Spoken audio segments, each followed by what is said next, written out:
Siapa ketua kelasnya? Ibu. Bisa paham. Ya, sebelum kita memulai pelajaran pada hari ini, mari kita berdoa menurut agama dan keyakinan kita masing-masing.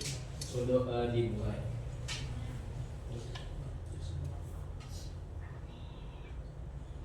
Berdoa selesai.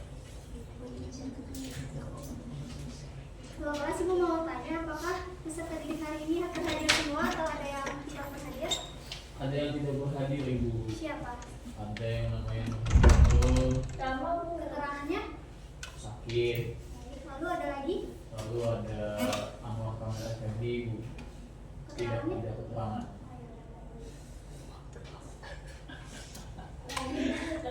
Baik, sekarang Ibu mau tanya terlebih dahulu. Pernahkah kalian mendengar cerita dari orang tua atau kakek nenek kalian yang mengandung pesan moral? Contohnya cerita apa, Aulia? Jangan pulang maghrib. Jangan pulang maghrib. Pesan moralnya apa yang kamu ambil dari cerita tersebut? Jangan pulang terlalu senja ibu. Kalau kenapa-napa di jalan. Beri tepuk tangan untuk Aulia. Nah, setelah pertanyaan tadi, kira-kira kalian sudah bisa menebak kita belajar apa hari ini? Fleksikaya.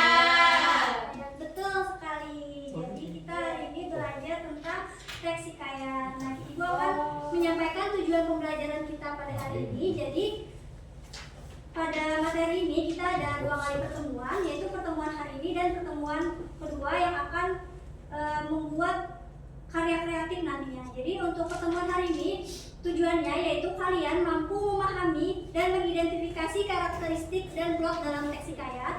Lalu yang kedua, kalian mampu menganalisis secara kritis nilai-nilai budaya, moral, dan religius yang terkandung dalam fleksikaya. Selanjutnya, kalian mampu membandingkan fleksikaya dengan cerpen dan menyajikan hasil perbandingan dalam bentuk tulisan. Nah, untuk yang keempat ini nanti akan kita laksanakan pada pertemuan berikutnya. Sebelum masuk ke materi, Ibu akan menayangkan video terlebih dahulu. Jadi kalian bisa simak videonya dengan baik.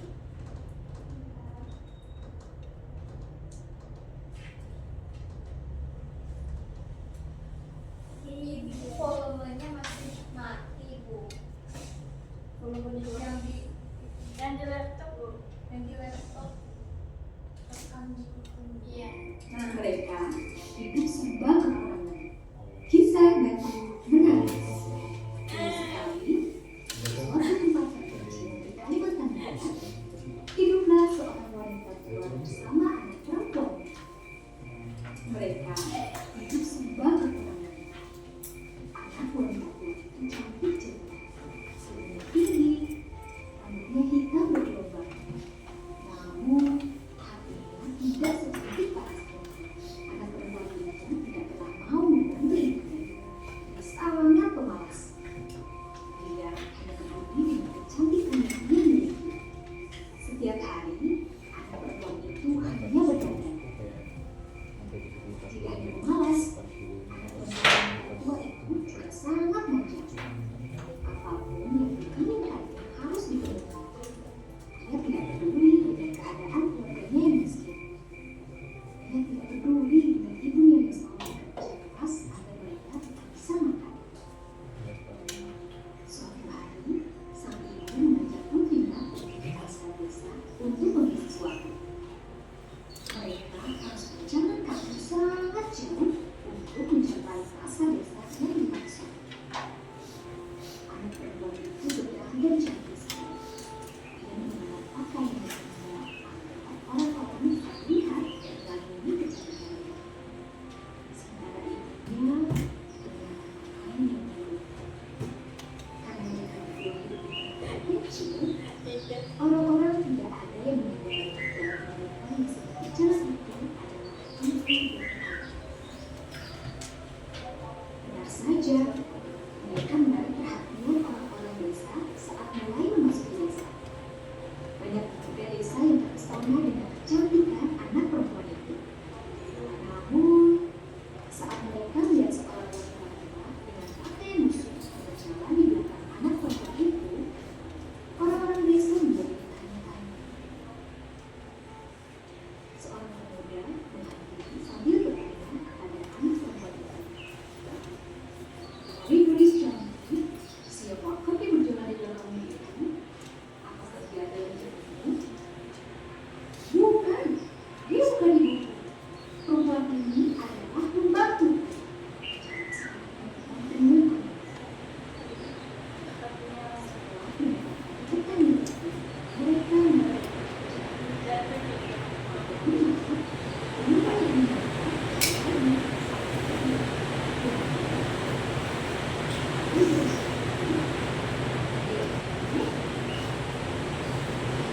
Dia bukan ibuku. Dia adalah pembantuku. Dia bisa.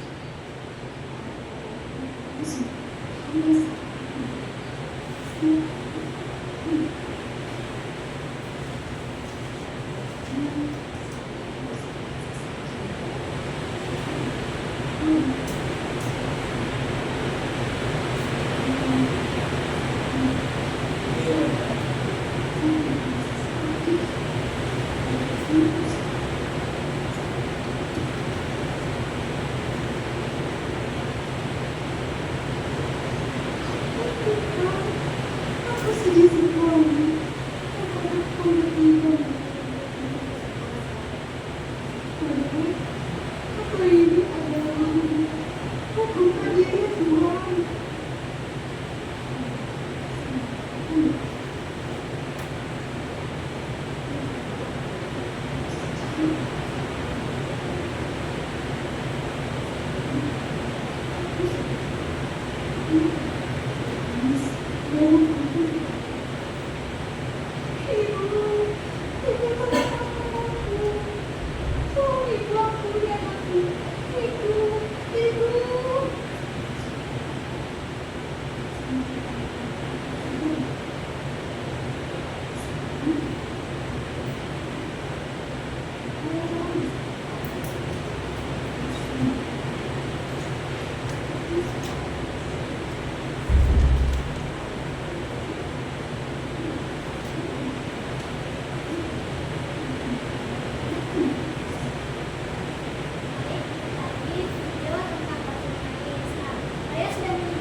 Misalnya pada cerita Mahabharata, di situ ia ada mengisahkan para leluhur yang Pandawa dan Kurawa hingga diterimanya Pandawa di surga. Lalu ada statis di sini yaitu penggambaran dan penulisan antara satu hikayat dan hikayat lainnya yang tidak terlalu berbeda. Biasanya ada beberapa tokoh yang memiliki kemiripan. Contohnya itu pada tokoh Sri Kandi yang terdapat dalam kisah Mahabharata itu memiliki kemiripan dengan pewayangan di Jawa. Lalu yang terakhir itu ada edukatif. Tentu teks hikayat ini memiliki nilai-nilai moral yang bersifat nilai-nilai moral yang bisa kita terapkan dalam kehidupan sehari-hari. Lalu berikutnya itu ada kaidah pembahasan dari teks hikayat. Nah, kaidah pembahasan teks hikayat ini ada 3, yaitu yang pertama ada kata arkais.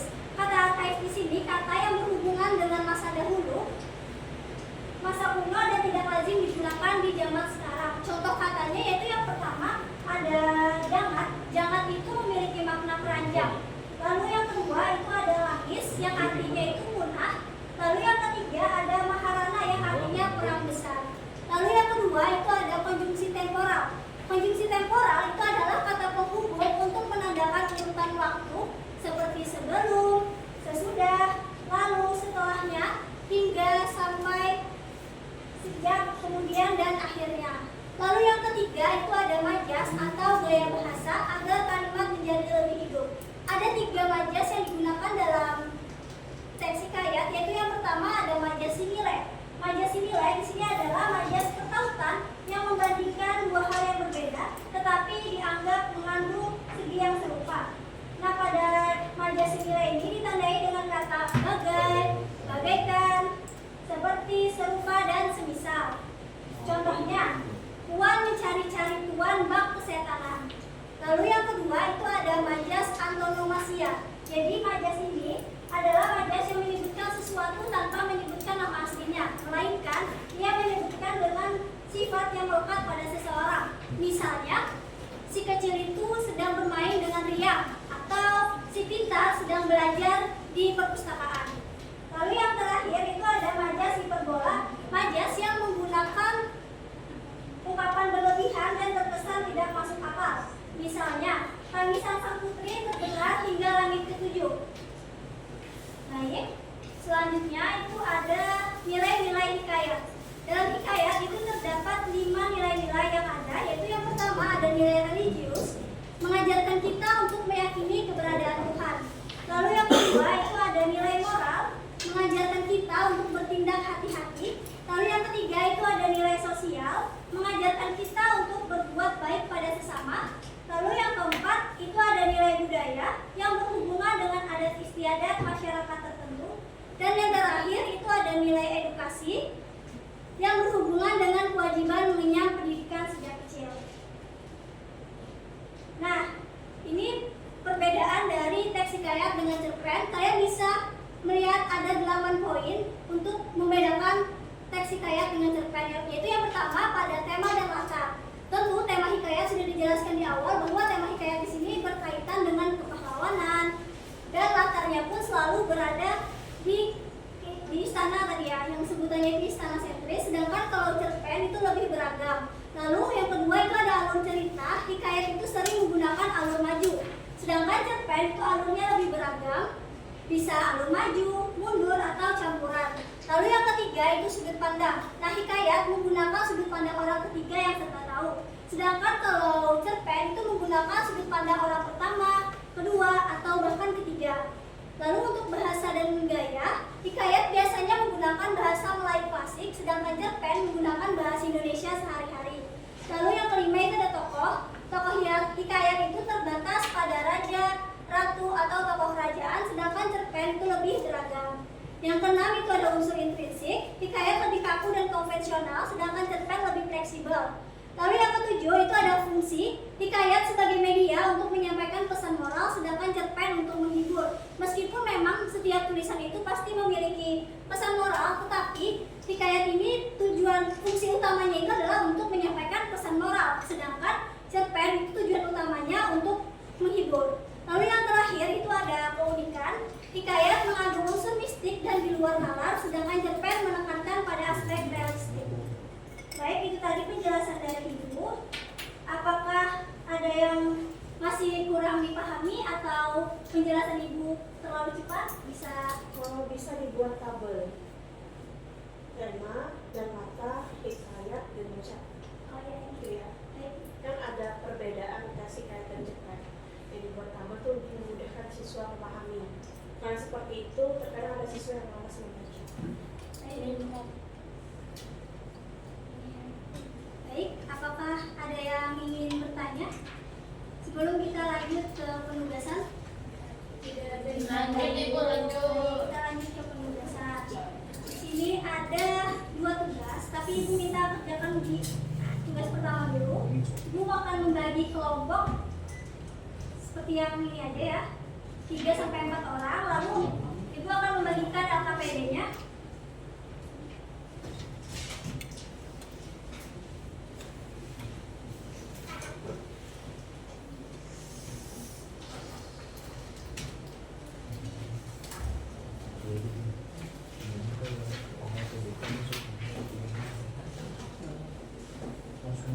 Baik, kalian bisa buka di lembar kelima ya, lembar kelima. Sini ada tabel mengidentifikasi karakterisasi dan plot pada teks hikayat. Jadi kalian akan mengisi 2 tabel ini. Untuk teks hikayatnya itu ada di halaman depan, bisa kalian baca dan kalian isi di tabel ini. Sudah jelas? Jelas Ibu. Kalian silakan dikerjakan. Ibu beri waktu 10 menit cukup? Cukup, Ibu.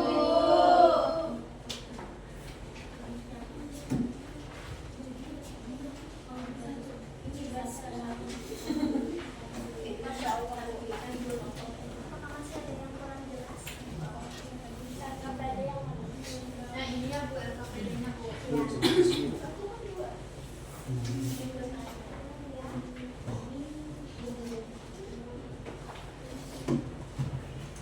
Pekerja animasi.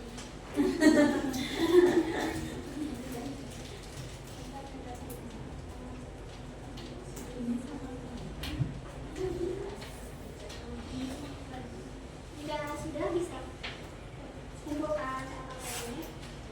Ada yang sudah? Sudah, Ibu. Sudah, silakan.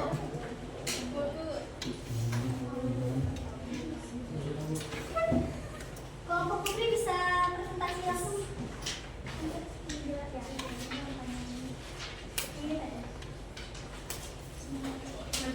Situ aja. Jadi judul cerita hikayatnya adalah Hikayat Saidan dan Ikan Kodak. Untuk nama tokohnya, yang pertama ada Tumabul, yang kedua karakter tokohnya memiliki sifat yang kuat, gigih, dan kuat terhadap tujuan. Masalah yang dihadapinya, keinginan untuk memiliki pulau agar bisa ditempati oleh anak dan cucunya. Ia berusaha keras dengan bersemedi antara Selat Laut dan Selat Makassar untuk berdoa kepada Tuhan. Dan Tumabul juga harus menghadapi serangan ikan kodak saat kotak air tengah laut. Cara tokoh menyelesaikan masalahnya menggunakan kekuatan, ketenangan, dan kebijaksanaan. Ia tidak panik atau menyerah, melainkan tetap tenang dan berusaha mengatasi masalah dengan kekuatan yang dimilikinya. Tokoh yang kedua ada Ikan Kodak. Karakter tokohnya sosok yang setia dan jujur dalam menepati janjinya. Masalah yang dihadapi tokohnya ketidakpuasan dengan kedudukan Datu Mabul yang dianggap mengganggu kedamaian laut. Wajah Ikan Kodak menyerang Datu Mabul karena merasa terganggu dan ingin melindungi perairan laut. Cara menyelesaikan masalahnya mengaku kekalahan dan menepati janjinya untuk menolong Datu Mabul. Ikan Kodak juga menunjukkan rasa hormat kepada Datu Mabul. Baik, tepuk tangan untuk kelompok putri. Dari kelompok lain, apakah ada jawaban yang berbeda atau sama seperti putri? Kurang lebih sama Ibu. Untuk yang nilai-nilai moral, apakah sudah ada yang selesai mengerjakan? Nilai moral. Sudah, Ibu. Sudah. Boleh?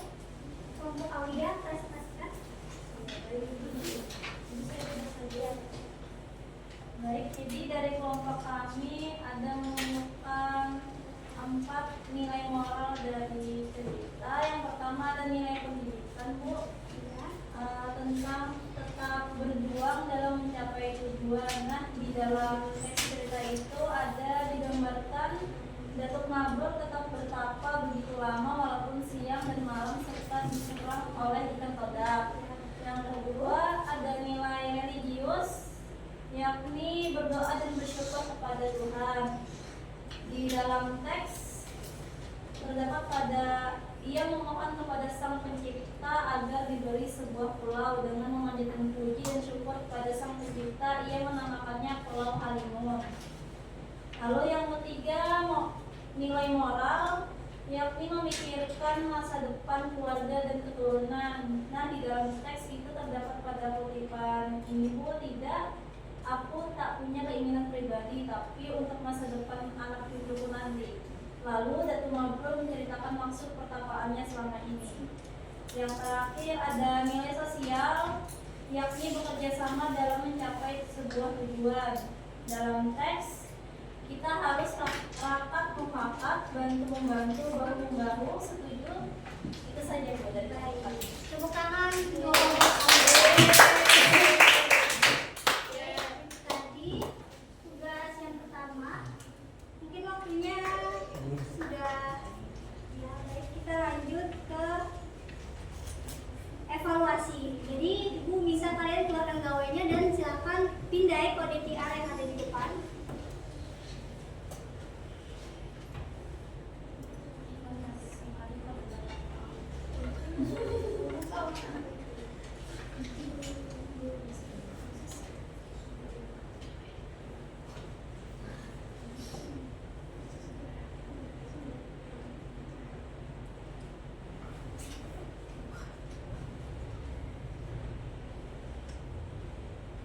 Apakah ada yang mengalami kendala atau bagaimana? Bisa.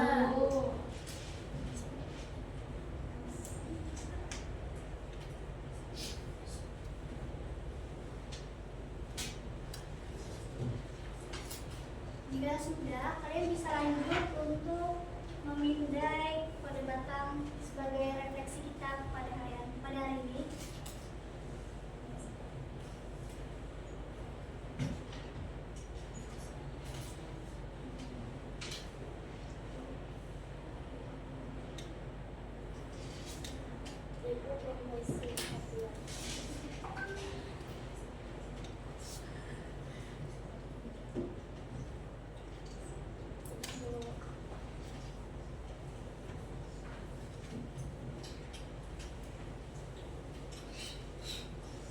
Sudah semuanya?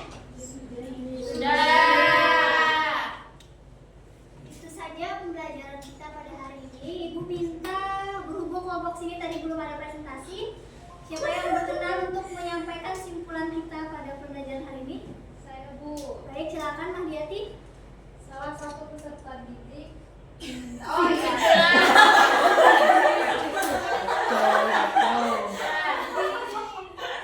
Itu Bu, tadi belajar tentang cerita hikayat, Bu. Iya, betul. Waktu habis. Lalu apa? Saya ingin menambahkan, Bu. Ya, silakan Yusiana.